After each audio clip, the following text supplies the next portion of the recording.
我明知妻子每晚都会跟白月光约会，可我对此却一点都不生气，因为我早已偷偷写好离婚协议。可不知情的老婆却还像以往一样，在孩子满月宴这天，因为一点小事就对我当众发怒。陆晨，信不信我立马将你赶出苏家？我轻笑一声，淡定地拿出离婚协议。信，正好我们离婚吧。5年期已满，我也该回归自己的生活了。老婆苏清秋瞬间瞪大眼睛盯着我，万万没想到我这个入赘了苏家5年的赘婿能说出这番话。你知道自己在说什么吗？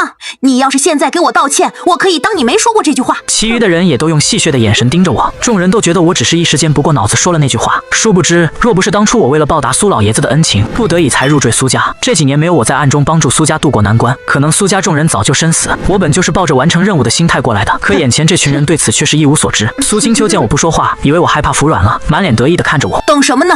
还不快点道歉！苏清秋，离婚协议你看一下，要是没有什么问题，你赶紧签字吧。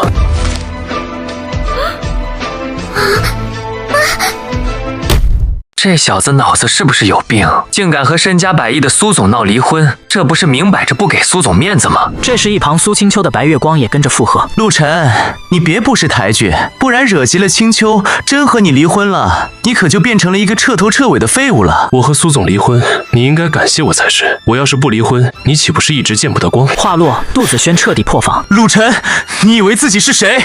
清秋一直爱的是我，你只不过是个替身而已。周围的人顿时都露出了惊讶之色。即便大家都听说过苏清秋和杜子轩的关系不一般，但从来没有在公共场合公开承认过。而在我的激将下，杜子轩现在说的这番话，等于彻底撕破了苏清秋的伪装。这件事要是传出去，肯定会闹得满城风雨的。苏清秋终于忍不住，抬手就要打我，我直接抓住他的手腕，一把将他推开。差不多够了！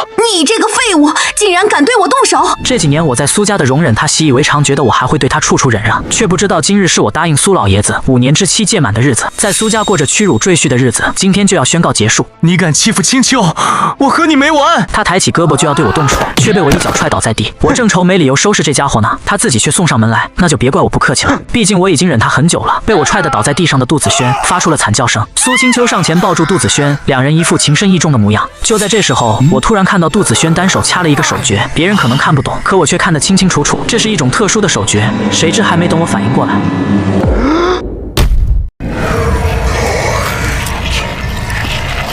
我之前还在好奇呢，为什么有人能一而再再而三地对苏清秋动手？毕竟苏清秋是堂堂身家100亿的总裁，一般人根本接近不了他。加上我一直暗中保护苏清秋，可即便如此，苏清秋却还是好几次差点中了招。能对苏清秋做到这一点的，必定是苏清秋身边亲密接触的人。为此我还排查过苏清秋身边的人，但是并没有发现谁有嫌疑。我真是万万没有想到，要对苏清秋下狠手的人，竟然会是他最爱的白月光杜子轩。我本想趁着杜子轩使阴招对我动手之际，顺手帮着苏清秋铲除祸害，可谁知我刚往前迈出一步，苏清秋就张开双手挡在了杜子轩的身前，一副要和我拼命的样子。陆晨，子轩是我最后的底线，你敢伤他，我要你付出代价！来人啊，给我教训这个不知天高地厚的人！瞬时就有3、5个安保人员冲上来将我围住。我听到这话，我心头一冷，原本还想着顺手救苏清秋一命，现在看来完全没有必要。给我动手！话音落下，数名安保人员就要上来对我动手，而这时候杜子轩也想趁乱上前将我放倒。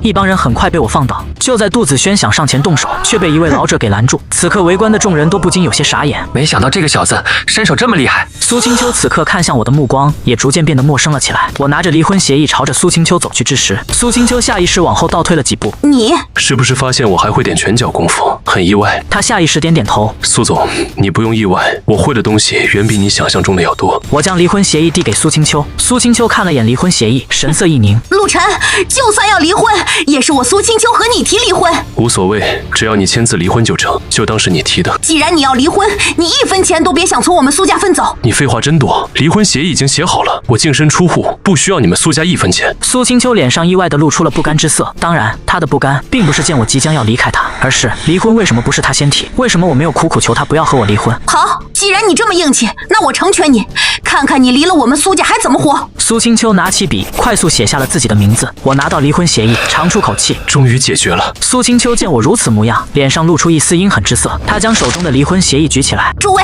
你们都是苏城的权贵豪门，现在我宣布，陆晨从此刻开始和我们苏家毫无瓜葛，往后你们要对他做任何事情都不用看我们苏家的面子，他的死活和我们苏家没有1毛钱的关系。苏清秋的话音刚落，就有人为了巴结苏家站出来要拿我出气。陆晨竟敢如此不给苏总面子，现在就给你点颜色看看。紧接着，其他人也都纷纷响应，纷纷摩拳擦掌，虎视眈眈地看向我。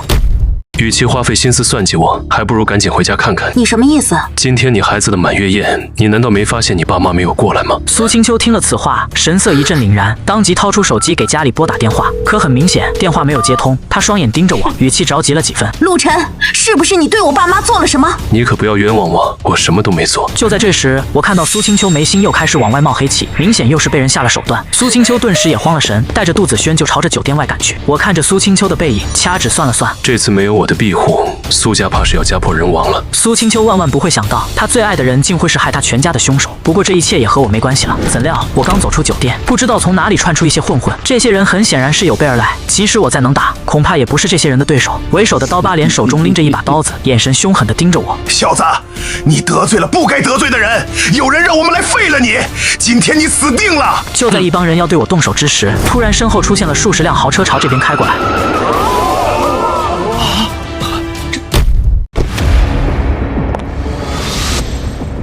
那不是咱们苏城真正的大佬秦总吗？围观群众大喊：“都给我住手！”秦总，刀疤脸话还没说完，却结实地挨了秦舒然一个嘴巴子，打得刀疤脸一脸蒙圈。下一秒，在众人震惊的眼神当中，秦舒然直接向我鞠了一躬：“陆师傅，是我来迟了，让您受委屈了。”围观的众人看到这一幕，一个个都是震惊无比，看向我的眼神像是看到了怪物。这是怎么回事？他不是苏家的赘婿吗？怎么秦总在他面前如此卑微？随后，秦舒然眼神冰冷地扫了一圈周围的人：“从现在开始，你们若是谁还敢对陆师傅不敬，就是和我们秦家作对。我们秦家定然会和他不死不休的。”原本还打算对我动手的一帮混混，一个个都被吓得面色苍白。秦舒然忽然扫了一眼刀疤脸，问我：“陆师傅，这一群是什么人？”哦，刚才他们说要整死我。刀疤脸一听我这话，几乎没有任何犹豫，很快就跪了下来：“陆师傅，我错了，求求你饶了我们吧！”我沉着声没有说话，秦舒然却已经明白我的意思。还愣着干什么？赶紧将这群碍事的家伙收拾了！刚才还嚣张无比的混混被保镖收拾后，秦舒然亲自给我开车门，邀请我上了豪车。秦总，这次多谢了。陆师傅，您这是哪里话？若不是你上次搭救，我们秦家都要被阴险小人害死。你就是我们全家人的救命恩人啊！我们秦家无以为报。过去的事情都过去了。陆师傅，我刚才听说你已经和苏家女儿离婚，那从此以后，你和苏家是不是就没有关系了？需不需要我收拾苏家？我知道，自从我上次救了秦家以后，秦舒然一直对我有好感，好几次他都劝我离开苏家，他们秦家愿意帮我，可都被我拒绝了。他也知道我在苏家受过很大委屈，所以才想帮我对付苏家。不用，用不了多久，他们就会打电话来求我。谁知话音刚落，苏清秋就给我打来了电话，我扫了一眼，直接挂断。电话接着又打了过来，秦舒然张了张嘴，想要说什么。秦总，在这边折腾了一下午了，现在天都快要黑了，连饭都没有吃上。秦舒然是一个聪明人，一听这话当即明白我的意思。陆师傅，我这边已经给你安排好了晚宴。吃饭的时候，苏清秋的电话又一次打了过来，我看了眼秦舒然复杂的表情，最终还是接通了电话。但是听到对面的声音后，我彻底不淡定了。陆晨，我不管你现在哪里，赶紧给我回来，否则后果自负！好大的胆子，竟然敢威胁陆师傅！我马上就让苏家付出代价。秦舒然是行动派，说着话就要安排人。我扫了一眼秦舒然，示意他不要着急。好，我马上到你家。我挂了电话，秦舒然对我说道：“陆师傅，你根本就不用怕他，以我们秦家的实力收拾苏家，绝对不是什么问题的。”秦总，你想不想知道之前差点害得你们家破人亡的凶手是谁？秦舒然一听此话，双眼都放亮了几分，立即点头：“我想知道，陆师傅。”那行，我现在就带你去见凶手。秦舒然一听此话，明显整个人都激动了几分。这些日子我知道秦舒然一直在寻找凶手的下落，可却一直没有找到。他当即吩咐了手下的人备好车出发。我们坐上车，秦舒然问我目的地是哪里。苏家。难道想害我们全家的是苏家的人吗？不是，但现在凶手就在苏家。好，陆师傅，不管凶手是什么人，我都一定要让他付出代价。我们到达苏家别墅后，竟发现苏家的院子的大门竟是敞开的，气氛十分诡异。陆师傅，这里面为什么如此冷啊？我朝着屋内扫了一眼，此时别墅内亮着灯，不算明亮，给人一种阴气森森的感觉。很简单，这里别人设下了一个阵法。一行人听后顿时忍不住面色一变。有人设下阵法，应该不会出什么事情吧？放心，不会的。我继续往前走去，就在这时，苏清秋忽然从别墅走出。苏清秋满脸泪痕，一副很伤心的样子。陆晨，没想到你还真敢来，以还我父母的命来！苏青秋冲到我身前就想对我动手，却很快被秦舒然的保镖给拦住。陆晨，你这个爱欠刀的，我要你付出代价！此时苏青秋身上还覆盖着一层黑气，双眼也有些迷茫，很明显就是一副被控制的模样，或者说是中了术法。看着他陷入如此境地，我忍不住叹息一声。当初若不是我在苏家待了5年，苏家的人早就被杜子轩和那老头给害得彻底家破人亡。现在他还能好好的站在这里，全部仰仗我。我抬手掐诀，一记术法打在了苏青秋的眉心上。原本还情绪激动的苏青秋，轰的一下就倒在了地上，昏死了过去。身上凝聚的黑气也正在快速的溃散。我抬头朝着别墅内看去，别墅内的阴气更重。我都来了，你们就没必要装神弄鬼了吧？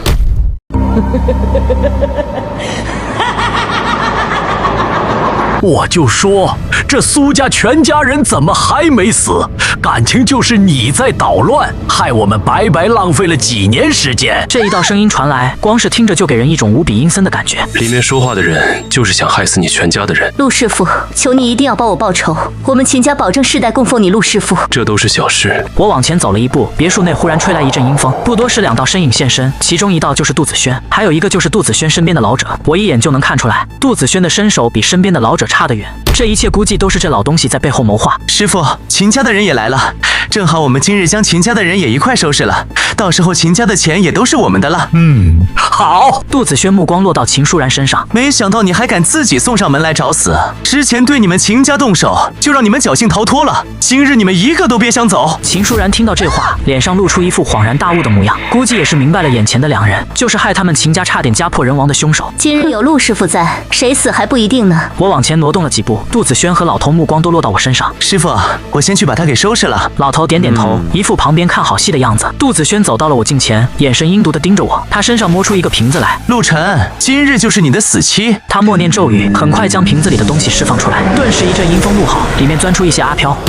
我抬手几道符咒出现，默念咒语后将他释放出的阿飘给击溃，接着默念5雷咒法，几道闪电直接从天而降，落到了杜子轩身上。杜子轩被劈得惨叫连连，倒在地上。你真不是人啊！苏青秋这人虽然不怎么样，但对你也算真心实意，你竟然连他的命都想要。都是他自愿的，是他自己倒贴上来的，怪得了谁？我朝着苏青秋看了眼，他说的话你都听到了吧？杜子轩，你真是狼心狗肺啊！你不仅要害我，我爸妈也都被你害死了。他们该死，还有你苏青秋，我们在一起的时候，你不是也挺开心的吗？苏青秋气得面色一阵红一阵白，最后又昏死了过去。师傅，快救救我！子轩，你太让师傅失望了。杜子轩一听这话就慌了，师傅，你可不能不管我。随着杜子轩喊着，我很快一脚踩在了杜子轩的胸口上，杜子轩也很快昏死了过去。你这人也真是阴险毒辣，连自己的徒弟都不救吗？一个没用的废物而已，救不救有什么关系？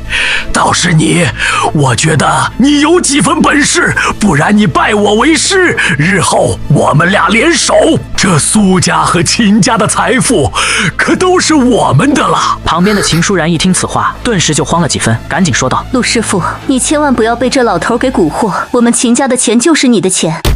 放心，秦总，我做人是有底线的。秦舒然听了此话，面色缓和了几分。老东西，就你这副模样，好意思当我师傅，你也配？小子，给你路了，你不走，那就别怪我送你和他们一块上路。老头话音落下，很快启动了聚阴阵，四周顿时就起了一阵黑气，黑气遮天蔽日的覆盖下来，将四周的环境都给遮蔽，让人看不清楚眼前的情况。不多时，耳边就响起一道惊慌的呼救声：救我！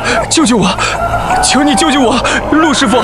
呼救的声音此起彼伏，诸如此类的声音不断的响起。诸位不要慌，这都是幻境，四周的东西都是假的，跟着我念静心咒。此时四周出现各种诡异的身影，的确有些吓人。我开始带着他们念静心神咒，我正念着，忽然一道巨大的身影朝着我走来，这一道黑影带着无尽的怨气。我默念咒语后，使用金光术，转瞬间将这一道黑影给彻底击得溃散。伴随着这一道巨大的黑影溃散后，我身形挪动，抬手朝着黑气当中一抓，老头就被我拎了出来。我快速在老头身上下了一道禁制咒，驱动禁制后，老头倒在地上，发出凄厉惨叫声。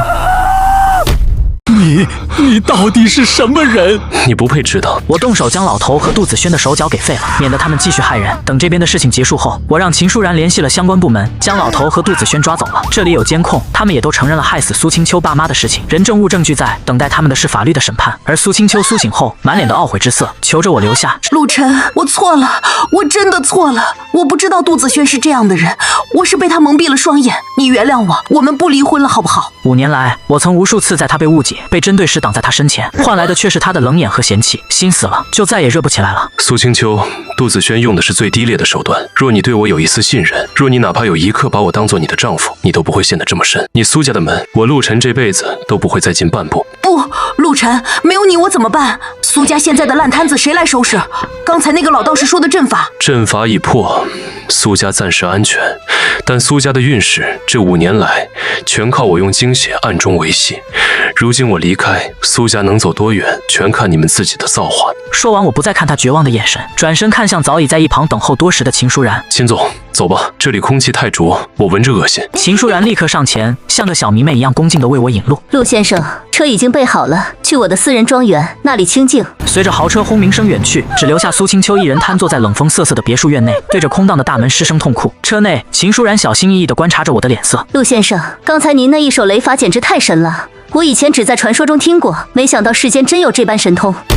陆先生，既然您已经恢复自由身，不知接下来有什么打算？如果您不嫌弃，秦氏集团有一个首席特别顾问的职位空缺，年薪您随便开，只求您偶尔指点一二。我睁开眼看了秦舒然一眼，这个女人很聪明，她知道与其给钱，不如把我和秦家绑在一条船上。顾问就不必了，我不喜欢被束缚。秦舒然眼中闪过一丝失落，但我紧接着说道：不过我确实需要一个安静的地方修炼几日，另外帮我准备一些药材。没问题，我名下有一套位于云顶山的别墅，是整个苏城灵气最好的地方，平常都没人住，这就转到您名下。药材您尽管列单子，就算是天山雪莲，我也给您弄来。我点点头，没再拒绝。这5年为了护住苏家，我的修为确实损耗不少，如今也是时候拿回属于我的一切了。车子驶入云顶山庄，这里俯瞰整个苏城，云雾缭绕。下车时，我突然叫住秦舒然：那杜子轩的师傅身上有没有带着一块黑色的木牌？秦舒然一愣，回忆道：保镖搜身的时候，确实在他怀里发现了一块刻着骷髅头的木牌，还在警局扣押着。想办法拿回来给我，那东西不好，留在普通人手里会出问题。